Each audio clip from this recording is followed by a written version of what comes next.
خاوند کو اندھیرے میں رکھنے کی وجہ سے بھی باہم تناؤ پیدا ہوتے ہیں۔ بعض خواتین بہت چالاک بننے کی کوشش کرتی ہیں اور بہت سارے چھوٹے چھوٹے امور میں گھر کے اخراجات اور دیگر معاملات سے لے کر کے جو ہے وہ خاندان کے دیگر امور تک اپنے خاوند کو اندھیرے میں رکھنے کی کوشش میں لگی رہتی ہیں۔ ایسا ہوتا نہیں ہے۔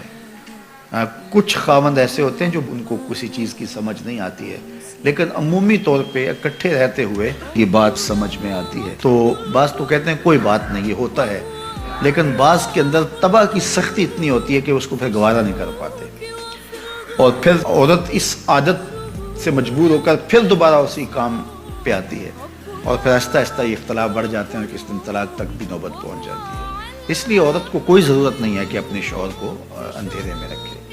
شوہر اس کو جتنی اجازت دیتا ہے، جتنا آگے بڑھنے کی اخراجات کے حوالے سے، رشتہ داروں کے ساتھ معاملت کے حوالے سے، اور دیگر جو ہے وہ معاشرتی تعلقات کے حوالے سے، بیوی کو اتنا ہی آگے بڑھنا چاہیے اور شوہر کی مرضی، مشاورت اور رضا کے مطابق ہونا چاہیے۔ تو اس سے انشاءاللہ ایک خوبصورت ازدواجی زندگی جنم لیتی ہے۔ لیکن اگر خاتون کہے کہ بس نہیں ہے، میں خود اپنی مرضی کی مالکہ ہوں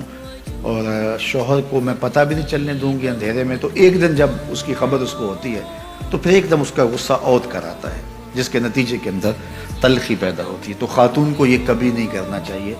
شوہر کو کبھی بھی اندھیرے میں نہیں رکھنا چاہیے۔ اس کی زندگی کھلی کتاب کی طرح اس کے شوہر کے سامنے ہونی چاہیے۔ حتیٰ کہ اس نے اپنے ماں باپ کو بھی ملنے کے لیے جانا ہے تو اس کو چوری نہیں جانا چاہیے، اپنے شوہر سے پوچھ کے جانا چاہیے، اور اگر وہ اجازت نہیں دیتا تو اس کے لیے بھی شریعت نے ضابطہ دیا ہے کہ ایک مدت اس کی مقرر کی ہے، اور اس میں بھی سسرال کے حالات کی مطابقت میں کہا ہے کہ جو ہے وہ جا سکتی ہے، لیکن وہ شام تک گھر پلٹ آئے گی۔ اگر وہ اس صورت میں ہے کہ شوہر بہت ظالم ہے، وہ جانے نہیں دیتا، تو ظاہر ہے کہ قطع تعلقی تو نہیں ہوگی، تو وہ ایک مخصوص مدت کے بعد جو ہے وہ جا سکتی ہے، لیکن شام کو پلٹ آئے گی۔ لیکن عمومی طور پہ ایسے ظالم شوہر تو کم ہی ہوتے ہیں، عمومی طور پہ تو جانے دیتے ہیں، تو ان کی اجازت کے بغیر۔ اب اگر کسی وجہ سے وہ کبھی روک دیں، بعض حالات ایسے ہوتے ہیں معروضی حالات،